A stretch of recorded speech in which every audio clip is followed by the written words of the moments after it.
Olá pessoal, sou o pastor Fernando Nery Soares, estamos aqui de volta. Você que tem nos acompanhado nessa série, respondendo ao chamado missional, você que chegou agora, deve ser tomando a forma de Cristo, seja bem-vindo. Esta é a nossa quarta e última mensagem, vídeo, desse pensamento que estamos construindo sobre respondendo ao chamado missional. E como disse no último vídeo, gostaria de, neste agora, marcar ou deixar bem claro como você deve fazer e por que você deve responder positivamente ao chamado missional. Uma grande questão que se apresenta quando se fala do chamado missional, para alguns é por que eu? Outros, por que não? E nesse vídeo gostaria de pensar com vocês por que é que todos nós, sem exceção, deveríamos dizer sim. Quais são os motivos para isso? E para tanto eu gostaria de pensar com vocês em dois textos que quero ler rapidamente. O primeiro texto em Atos, capítulo 26, versículo 13 em diante. Atos, capítulo 26, versículo 13 em diante. Apóstolo Paulo, diante do rei Agripa, ele vai dar a razão da sua fé, ele está fazendo a sua defesa, e eu gostaria de pensar com vocês. E depois Isaías capítulo 6, versículo 8, um texto também muito conhecido. Diz assim o texto: ao meio-dia, ó rei, vi no caminho uma luz do céu que excedia o esplendor do sol, cuja claridade me envolveu, a mim e aos que iam comigo. E caindo nós todos por terra, ouvi uma voz que me falava em língua hebraica e dizia: Saulo, Saulo, por que me persegues? Dura coisa te é recalcitrar contra aguilhões. E disse eu: Quem é, Senhor? E ele respondeu: Eu sou Jesus a quem tu persegues.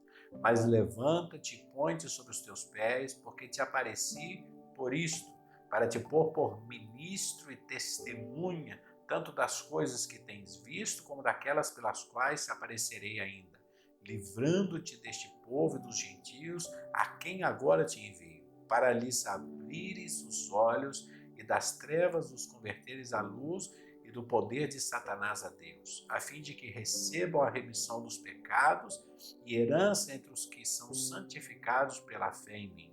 Por isso, ó rei Agripa, não fui desobediente, em algumas versões diz rebelde. Por isso, ó rei Agripa, eu não fui rebelde à visão celestial. Antes anunciei, primeiramente aos que estão em Damasco, em Jerusalém, por toda a terra da Judéia, e aos gentios que se emendassem e se convertessem a Deus, fazendo obras dignas de arrependimento. E o versículo, Isaías capítulo 6, versículo 8, vai dizer assim: Depois disso ouvi a voz do Senhor que dizia: A quem enviarei? Quem há de ir por nós? Disse eu: Eis-me aqui, envia-me a mim. Por que você deveria dizer sim ao chamado missional? E eu gostaria de compartilhar rapidamente com vocês. A primeira coisa que nós podemos perceber no texto de Paulo é que Paulo diz que ele foi iluminado, ele teve um encontro com Deus. Nesse encontro, ele vê uma luz, claro, está falando material, fisicamente, mas ele também é iluminado para um novo estilo de vida. Os olhos dele são abertos, parece contraditório. Ele fica cego por causa da luz, mas a luz que o cega é também a luz que abre os seus olhos para um novo mundo, para uma nova visão. E assim como Paulo foi iluminado, nós também o fomos. Paulo foi e nós fomos e somos iluminados com um propósito e para um propósito. Quando Jesus se encontra com Paulo e o busca, e fala, e o confronta, e o chama, e o escolhe, e o envia, o que ele faz é buscar a Paulo com um propósito e para um propósito. E Cristo Jesus, quando veio à Terra, ele vem também com um propósito e para um propósito. O propósito de Deus ao enviar Jesus à Terra é para que nós pudéssemos ser salvos por Ele, não somente nós, mas todos. João 3,16, quem não conhece, mas todos aqueles que creem no seu nome, todos. Esse foi o propósito de Deus em enviar Jesus à Terra. E qual foi o propósito de Cristo em Mateus? Estamos pensando em Mateus 28. Em Mateus 28, 18 a 20, em enviar a igreja. O mesmo. A missão é de Deus. Cristo replica a missão de Deus. Cristo envia a igreja para replicar a sua missão. Então, o propósito de Cristo enviar a igreja é para que todos os povos, tribos, línguas e nações sejam salvos por Ele. Mateus 28, 18 a 20. Então, Cristo envia em uma obra missional Jesus. Jesus cumpre o seu chamado, o seu ministério está consumado, ele diz, na cruz do Calvário. E depois, uma vez ressuscitado, ele envia agora a sua igreja, a comunidade de discípulos. Como Cristo replicou a missão de Deus, nós temos que replicar a missão de Cristo. Agora é interessante, na passagem de Paulo, porque o texto diz, e Paulo disse que ele foi nomeado ministro e testemunho. E é interessante quando eu pensava nisso, porque eu fui buscar essas duas palavras, ministro e testemunha. E quando se pensa em ministro, se pensa ou se diz que ministro, quem é? Ministro é o auxiliar direto do mandatário supremo de uma nação. Ministro, ele é que chefia o ministério. Ele compõe um gabinete. É interessante porque o ministro, ele é como se fosse um mordomo, um servo. E o servo vai aonde o Senhor Supremo da nação manda.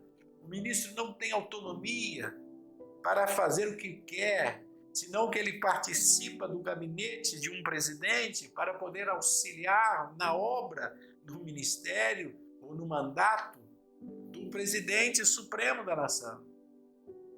Agora é interessante porque o ministro ele também não é um cavalo solitário, um cavaleiro solitário. Ele é membro de um corpo, ele é membro de um gabinete, cujo o cabeça é o mandatário da nação.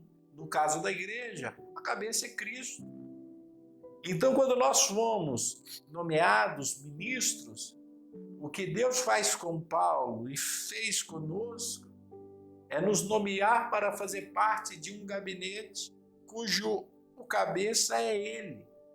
É nos nomear para cumprir e seguir as ordens e o mandato dele. Ele nos chamou para compor um grupo de ministros e não para sermos cavaleiros solitários e sair por aí fazendo o que dá na nossa cabeça. Quando se fala de dizer sim à missão, muitas vezes me preocupa o fato de que pessoas dizem que foram chamadas por Deus, que ouviram a voz de Deus, que foram ordenadas por Deus e saem sem rumo, sem direção, sem estar debaixo da autoridade de ninguém, muitas vezes se rebelando contra a sua liderança. E é interessante, me chamou muito a atenção isso, porque ele foi eleito ministro. Ele foi chamado para fazer parte dos 12 que formavam o gabinete do Cristo. Que tremendo! Por que você deve dizer sim ao chamado missional? Porque Cristo chamou a você e a mim para compormos esse ministério, esse gabinete, para cumprir o mandato dele e não nosso, porque a missão é de Deus e não da igreja, e não minha, e não sua. Agora é interessante que Paulo diz também que ele foi nomeado ministro e também testemunha. E mais uma vez eu fui procurar sobre o testemunho. Quem é testemunha? Testemunha é alguém que presenciou um fato, que se apresenta a fim de atestar a veracidade, a validade ou legalidade de alguma coisa. Uma das características da testemunha é que ela deve falar ou testificar daquilo que ela viu e ouviu. E aqui inúmeros ensinos para nós. Se nós formos realmente iluminados por Deus, se nós formos transformados por Deus, e se há em nós um antes e um depois de Cristo Jesus, então nós fomos chamados para testificar que é verdade esse evangelho. É muito interessante quando os fariseus começam a pressionar aquele homem que foi curado no sábado por Jesus, e o pressiona, quem é ele, onde está, como foi, como fez, e ele resume tudo e diz assim: não sei, eu só sei de uma coisa, eu era cego e agora eu vejo. Ah, que testemunho fantástico e poderoso. Na obra missionária nós vemos muitas pessoas não se sentirem capacitadas para dizer sim, porque não tem todas as logias, teologias, porque não leu todos os livros e porque não entende todas as coisas do chamado missional. E é claro, necessitamos nos capacitar, necessitamos nos aprimorar, necessitamos aprender, necessitamos ser mentoreados, discipulados, guiados no nosso chamado, no nosso ministério. Claro que sim, isso é inquestionável. Mas o melhor testemunho, aonde quer que nós estejamos, é o testemunho desse homem. Eu não sei como foi, eu não sei explicar o que aconteceu, eu só sei uma coisa: antes de Cristo eu era cego e depois de Cristo eu vejo. Que tremendo! Agora, tem uma característica interessante, ou duas, a testemunha. Quando uma testemunha não se apresenta para testificar do que ela viu ou ouviu, ela não somente nega o que ela vivenciou, o que ela presenciou, senão também que ela põe em dúvida a veracidade dos fatos. Porque se alguém que viu e ouviu e presenciou alguma coisa não se apresenta para testificar, ela vai colocar sempre em dúvida a veracidade dos fatos. E aqui é muito forte isso para nós. Todas as vezes que o povo de Deus se nega a dizer sim ao chamado missional, ele coloca em xeque a veracidade do que está sendo pregado e feito pela igreja. Um cristão que não testifica o que Deus fez na sua vida, ele nega a ação de Deus na sua vida e ainda põe em dúvida o testemunho das demais testemunhas. Quando parte da igreja se nega a testificar do que Cristo fez na sua vida, essa parte que se nega a testemunhar, que se nega a responder e a dizer sim ao chamado missional, o que ela faz é colocar em dúvida o testemunho dos demais. Ah, mas por que o outro diz que sim, mas esse diz que não ou não diz nada? Uau! Então você deveria dizer sim, porque você foi convocado por Deus. Deus te deu não somente o trabalho, a tarefa, mas o privilégio de compor o gabinete dele, na missão dele, no mandato dele. Deus te deu o privilégio de ter um encontro com ele, ter sua vida mudada, como aconteceu com Paulo, e te deu o privilégio de constituir a ti e a mim testemunho. Você deveria dizer sim, porque todas as vezes que você diz não, ou simplesmente não responde ao chamado missional, você está negando o que Deus fez na sua vida. E você está colocando em dúvida o que Deus fez na vida de muitos outros.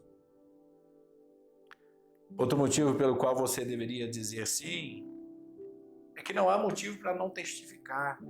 Por que eu não testificaria? Por que você não testificaria? 1 Pedro, capítulo 2, versículo 9, tão aclamado texto, né? E eu gosto muito desse texto, 1 Pedro, capítulo 2, versículo 9, seguramente você conhece, seguramente você gosta dele também. Vós, porém, sois raça eleita, sacerdócio real, nação santa, povo de propriedade exclusiva de Deus. O problema é que a gente sempre para aí, né? Mas o texto continua, a fim de, para que, com o propósito de anunciar, olha que tremendo, anunciar ou proclamar as virtudes daquele que vos chamou das trevas para a sua maravilhosa luz. Todos foram iluminados, todos foram constituídos ministros e testemunhas. Esse é o sacerdócio universal, tão dito, tão explanado, muitas vezes pregado, mas tão negado na prática, porque na prática vivemos um clericalismo. Os clérigos é que têm todas as responsabilidades e têm todos os deveres.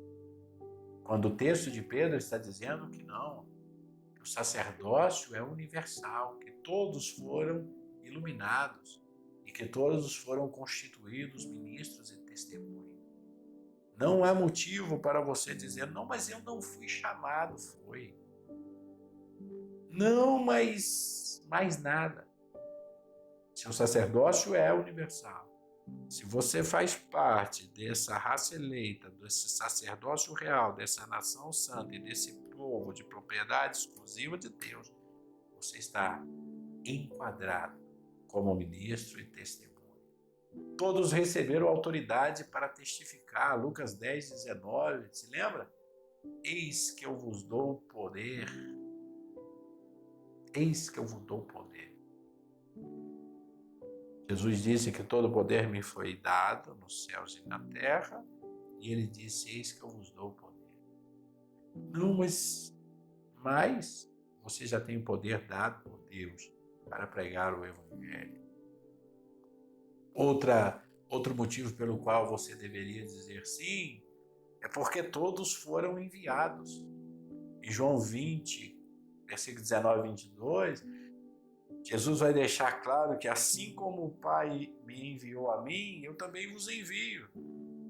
E soprou sobre eles o Espírito Santo. Ele lhes deu poder para cumprir o seu chamado, o seu ministério, para testificar de Cristo. Então, como Deus enviou a Jesus, Jesus envia a igreja.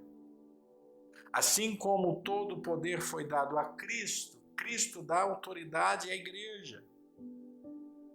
Então não há motivo para você dizer não. Não há motivo para que eu diga não. Não há.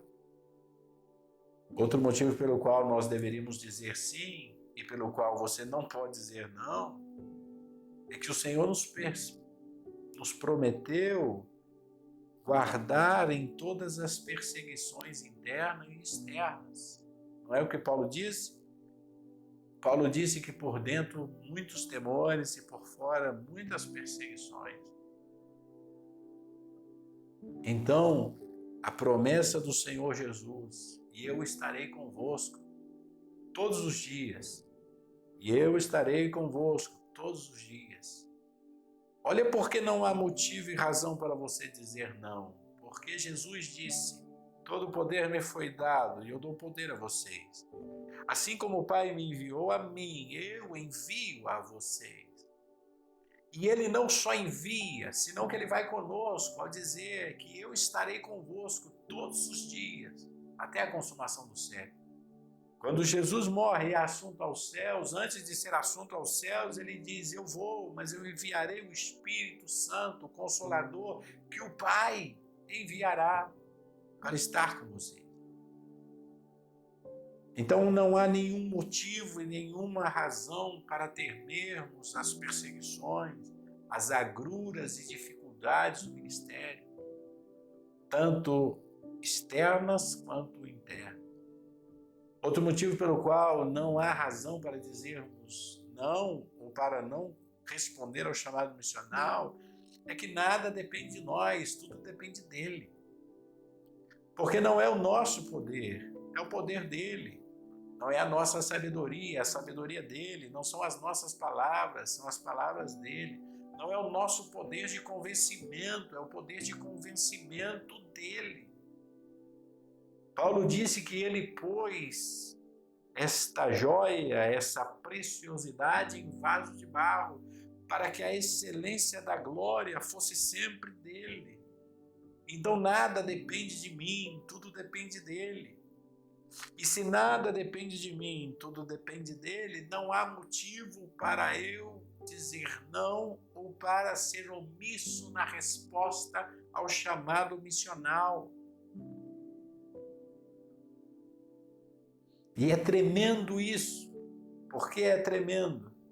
Porque nós vemos uma protelação de muitos, nós vemos um questionar de muitos, nós vemos muitos buscando respostas que podem até ter algum cunho teológico, mas nenhum cunho verdadeiramente bíblico para não responder à missão.